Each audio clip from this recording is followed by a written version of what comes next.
بسم اللہ الرحمن الرحیم۔ عبید اللہ بن جریج نقل کرتے ہیں کہ انہوں نے عبداللہ بن عمر سے کہا، اے ابو عبد الرحمن، میں نے تمہیں 4 ایسے کام کرتے ہوئے دیکھا ہے جنہیں تمہارے ساتھیوں کو کرتے ہوئے نہیں دیکھا۔ وہ کہنے لگے، اے ابن جریج، وہ کیا ہیں؟ ابن جریج نے کہا کہ میں نے طواف کے وقت آپ کو دیکھا کہ 2 یمانی رکنوں کے سوا کسی اور رکن کو آپ نہیں چھوتے ہو۔ دوسرے، میں نے آپ کو بستی جوتے پہنے ہوئے دیکھا، اور تیسرے، میں نے دیکھا کہ آپ زرد رنگ استعمال کرتے ہو، اور چوتھی بات میں نے یہ دیکھی کہ جب آپ مکہ میں تھے لوگ ذی الحجہ کا چاند دیکھ کر لبیک پکارنے لگتے ہیں اور حج کا احرام باندھ لیتے ہیں، اور آپ 8ویں تاریخ تک احرام نہیں باندھتے۔ حضرت عبداللہ بن عمر رضی اللہ عنہما نے جواب دیا کہ دوسرے ارکان کو تو میں یوں نہیں چھوتا کہ میں نے رسول اللہ صلی اللہ علیہ وآلہ وسلم کو یمانی رکنوں کے علاوہ کسی اور رکن کو چھوتے ہوئے نہیں دیکھا، اور رہے بستی جوتے، تو میں نے رسول اللہ صلی اللہ علیہ وآلہ وسلم کو ایسے جوتے پہنے ہوئے دیکھا کہ جن کے چمڑے پر بال نہیں تھے، اور آپ انہی کو پہنے وضو فرمایا کرتے تھے، تو میں بھی انہی کو پہننا پسند کرتا ہوں۔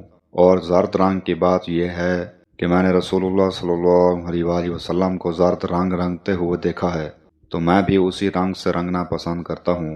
اور احرام باندھنے کا معاملہ یہ ہے کہ میں نے رسول اللہ صلی اللہ علیہ وآلہ وسلم کو اس وقت تک احرام باندھتے ہوئے نہیں دیکھا جب تک آپ کی اونٹنی آپ کو لے کر نہ چل پڑتی۔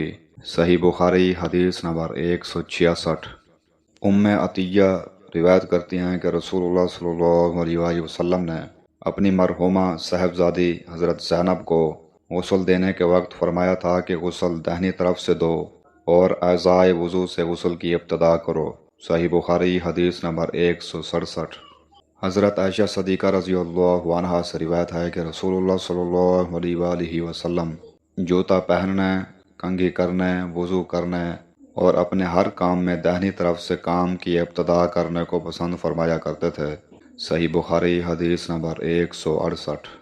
حضرت ابو ہریرہ رضی اللہ عنہ سے روایت ہے کہ آپ صلی اللہ علیہ وآلہ وسلم نے فرمایا، جو شخص وضو کرے اسے چاہیے کہ ناک صاف کرے، اور جو پتھر سے استنجا کرے اسے چاہیے کہ طاق عدد یعنی 1 یا 3 یا 5 ہی سے کرے۔